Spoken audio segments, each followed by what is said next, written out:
It's no secret the NFL is a fixture in American culture. On any given Sunday, you can find your local watering holes loaded with NFL fans chowing down on wings and sucking down beers. And not everyone wants to trudge out into town to watch the games. Plenty of fans stay home to watch in the comfort of their own amenities or host viewing parties for all their friends. And for the foreseeable future, let's be honest, that is not going anywhere. It is simply too big a part of the American way. Slowly but truly, though, one of the NFL's biggest competitors has started to creep up on it. And while it will never have the same game day vibe that football does, considering that football teams only play once a week, the NBA has had a surge of popularity that has to be giving the NFL execs pause. Before we really start to dive into all the progressive changes that the NBA is making, let's first address the elephant in the room, which is the growing concerns around player safety in football. Obviously, there are risks in all facets of life, sports included, but safety concerns have undeniably caused a dip in the American devotion to the pigskin. Whether it's the concerns around battered joints and wear and tear, or the looming threat of long-term brain damage, there is no denying that these worries have impacted the way that people treat football, both as a source of entertainment and as an option for their kids to play. We could go on and on about the widespread concern, but at this point it's pretty common knowledge. So let's just focus on the controllables, which the NBA continues to masterfully manipulate. For starters, shaping the game to appeal to a modern audience. The NBA Rules Committee deserves some credit for growing the popularity. They've made more than a few tweaks over the past decade or so, similar to the NFL actually, to make the sport better lend itself to the fans. Sure, some of the longtime NBA fans lament the absence of hand-checking and hard fouls. You know, the way basketball was played in the 80s and 90s, even though the early 2000s when teams were built around a big guy who could play with his back to the basket, and any scoring wing had better be prepared to take a beating if they wanted to take the rack. Nowadays, many of the common fouls from back then would be considered flagrant fouls, and the game is officiated differently as a whole. As a result, the NBA in 2020 looks completely different than previous iterations of professional basketball, even as recently as 2010. And so do the scoring numbers. 10 years ago, the average around the league was 100 points, 18 three-point attempts, 21 assists, and 93 possessions per game. When you compare that to the numbers thus far in the 2020 season, it is a stark contrast. This season, teams averaged 110 points, 34 three-point attempts, 24 assists, and 101 possessions per game. Obviously, the surge in scoring is rubbing some of the old-school fans the wrong way, but that's kind of the point here. The NBA is gearing its game for the younger viewers and trying to ensure that they're here for the long haul. So far, it has paid off in spades for the NBA owners, who have seen the average value of an NBA franchise increase from $369 million in 2010 to $1.9 billion in 2019, according to Forbes. It isn't just the alterations to the rules that the NBA is leveraging to keep its younger fans engaged with their product, but also the league policies, like the way the NBA treats its content in regards to social media. NBA teams themselves post way more content than its competitors. Some reports have shown the NBA to have over 132,000 more posts league-wide than the NFL. It does have a built-in advantage over the NFL, as the NBA season is loaded with thousands of games across the league, providing them with a surplus of opportunities to post content.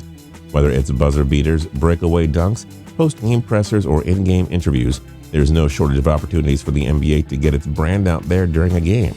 This has helped the NBA grow the value of its massive social media footprint by 132%, which in turn has generated a total social value of more than $13.7 billion and recorded a $1.1 billion value for its brand partners. Compare that to the NFL, which is a distant second amongst the North American pro sports leagues, netting $344 million worth of social value. Leveraging the value of these new mediums of engagement will be crucial in coming years, as more and more viewers are cutting cords and consuming content in pretty much every way imaginable besides cable. But it isn't just pure volume that makes the NBA's social media strategy special, because while most of the other professional sports leagues today have placed an embargo on their digital content, the NBA is a safe haven for fans who want to share and comment on the action from the league.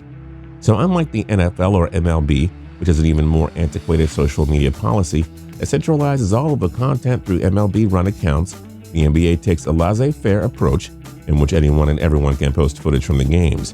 By sacrificing the short-term advantage of maximizing the monetization of their digital content, they are cashing in big time in terms of driving fan engagement and building out a younger viewership. Treating social media like a marketing channel first, and a revenue stream second has really helped the NBA to engage the younger fans, who will be the life source of the league going forward.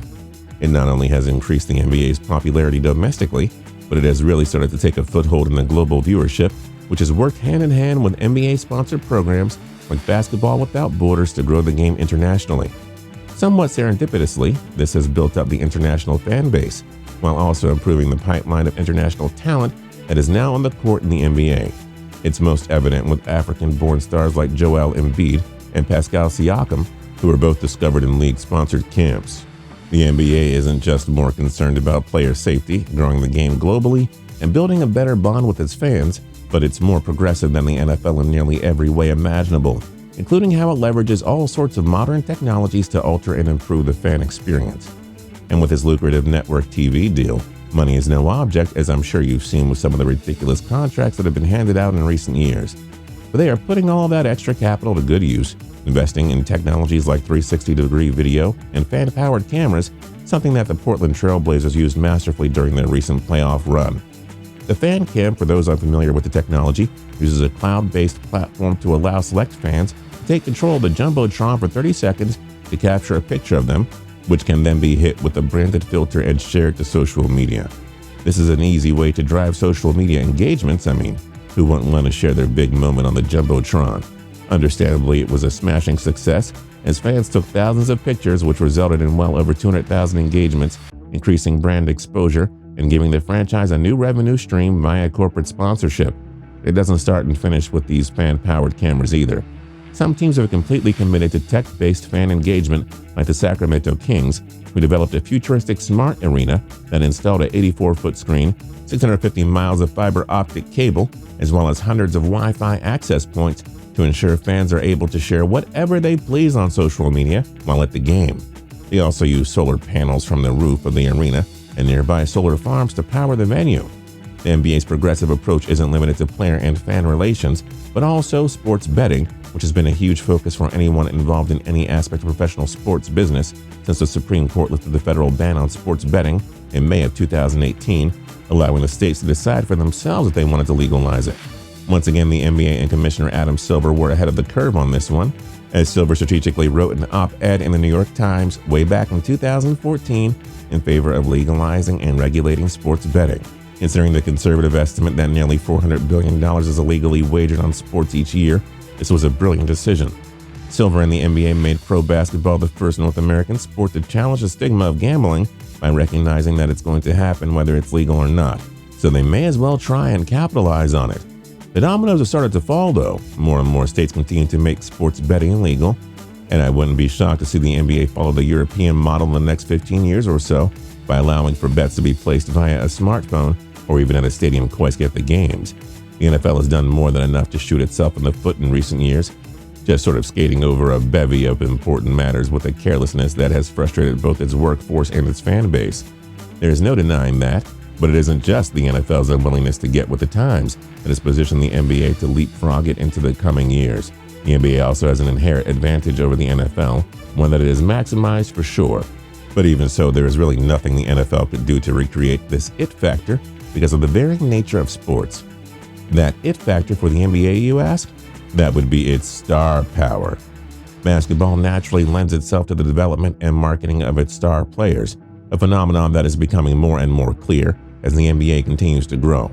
Unlike football, which has 11 players on a side, all working in unison beneath their face masks and padding, basketball is 5 on a side, and one player can make all the difference in the trajectory of a franchise's long-term success. Just look at the Cleveland Cavaliers. They are a perfect example. Obviously, LeBron James was a special generational talent, but the Cavs were completely irrelevant before drafting him number 1 overall in 2003. And with him, they were catapulted into contenders year in and year out. And then as soon as he left, Cleveland reverted back to its Cleveland ways and dropped to the cellar in the Eastern Conference standings. Having such influential stars is somewhat of a double-edged sword for the NBA, though, and it has been a big reason for the shift in power that we have seen in recent years. It has created a bit of media firestorm with some of the league's best young talent demanding out of their current situation, either to play with one of their friends or for a more competent franchise. While the franchises may not love the idea of its star players playing hopscotch through the different teams, trying to find a blend of teammates, ownership, and geography that works for them, I doubt that the league itself really minds this. It not only furthers the development of fans that are simply pro basketball fans instead of New York Knicks fans, or they are fans of a certain player that they attach themselves to early in the player's career. It also sort of fits into the old any publicity is good publicity mindset, as the trade rumors and NBA drama has, for better or worse, increased the discussion around the league. It may upset the diehard football fans out there, but in all likelihood, professional football's stranglehold on the American public is starting to phase out, just like pro baseball did before it. That's just how things go, though. Everything is cyclical, even in professional sports. Unless the NFL starts to make some drastic changes, don't be surprised if we see the NBA emerge as the most popular pro sports league sooner rather than later. Do you believe the NBA will ever take over the NFL as North America's most popular sports league? Let us know your thoughts in the comment section down below. If you liked the video, then like the video. We'd really appreciate it. If you're not subscribed yet, now's a great time to hit that subscribe button down below. And until next time, tune into TPS for more cool videos every single day. We'll see you next time.